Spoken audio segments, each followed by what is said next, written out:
Hello again, everyone. This is Jocelyn Jones. This is the fifth segment of the on-site non-potable water systems rulemaking. This portion of the presentation will cover Part 4, Operations. As you can see, there are several sections in this part. I won't read through those. We will go through most of them. So here we have conditional startup mode operations, which are required for all systems. Part of conditional startup mode operations is that cross-connection control testing. Conditional startup mode is required to verify performance. You will get a notice to proceed to conditional startup mode from the department before beginning your conditional startup mode. Diversion is required for a minimum of 30 days, meaning that during this 30-day period of time, you will be using makeup water. Conditional startup mode has a performance period of 12 months, although the department does have the discretion to shorten this performance period for unapproved legacy systems. All systems, unapproved legacy systems, major modifications, and new systems, all will need to complete the conditional startup mode final report before applying for an operating permit. All right, so operating permits. Operating permits are required for all on-site non-potable water systems. An annual operating permit application will require evidence of a qualified operator, a facility inventory, and except for new on-site non-potable water systems, an annual report, as well as evidence of conditional startup performance, meaning the conditional use final report and the O&M manual, as well as any user notifications if applicable. Now this means if you've had a waiver or an extension or otherwise have a user notification requirement, those notices that you were sent to the user during the previous permit cycle, those need to be included in the permit renewal application. All right, next we have qualified operator in responsible charge. Both of these are definitions you should be sure to go to the draft rule language and look at closely, as are all the definitions, to be quite honest. They are all important.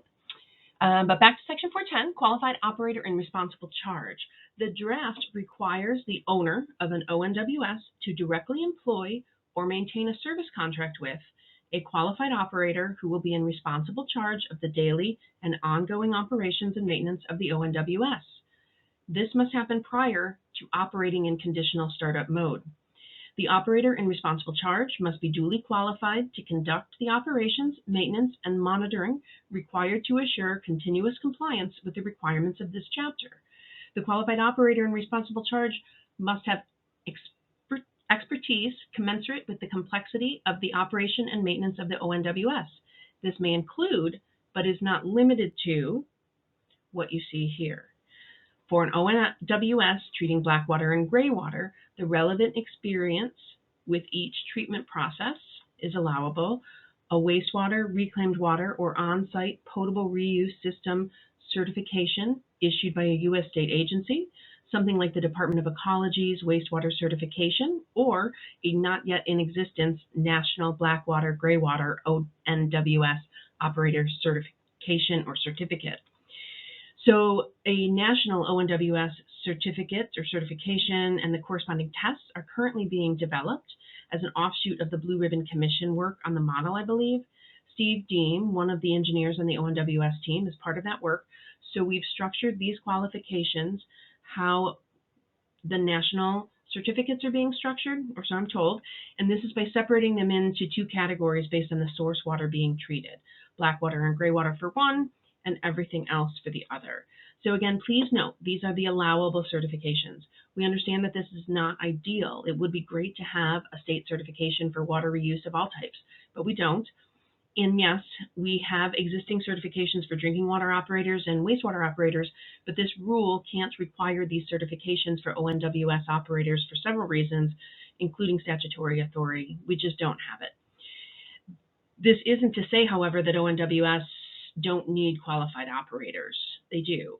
So given these things, we've done our best to provide some flexibility while not compromising public health. We welcome feedback and suggestions on this approach, but I will ask that you look closely at the draft rule language, section 410, to see more of the details about the qualified operator requirements, including the duties of a qualified operator and responsible charge. And here we have the qualified operator and responsible charge for systems that are not treating gray water or black water, and they are all the same except for that third one for the National ONWS Operator Certificate or Certification. Again, based on how we understand the National Certificate program will be set up when it is completed. All right, this next section, we have cross-connection control, and of course, cross-connections are prohibited. There, again, is that required cross-connection testing in the presence of the authority having jurisdiction, and then the required makeup water, requirement for makeup water, availability of makeup water, that is. Next, we have operation and maintenance. You have to operate in according to the operating permit and the O&M manual, and the operations can't create a nuisance, and the operations must be inspected periodically by a qualified operator. This section also contains the O&M manual contents, which are broken out into the following 7 categories: physical system, ONWS operations, water quality, deactivation, maintenance schedule, contact information, and systems records. These align with the Uniform Plumbing Code. Do please look at the draft rule language for the details, because under each of these specific topics, there are more specific details that would be required as part of the O&M manual. All right, so this concludes the 5th segment of this presentation covering part 4. I do hope it was helpful. I suspect you may have some questions or need some clarification still.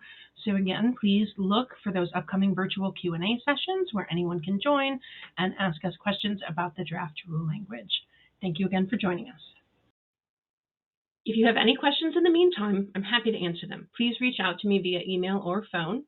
My email is Jocelyn, Jocelyn, .jones, Jones, at doh.wa.gov. My telephone number is 360-236-2030. Thank you so much for taking the time to watch and listen to this presentation. Again, I hope the information is useful, and I do look forward to hearing back from you all in the form of comments or attendance at a forthcoming Q&A. Please stay tuned. Bye-bye. And as always, to request this document in another format, please call 1-805-525-0127.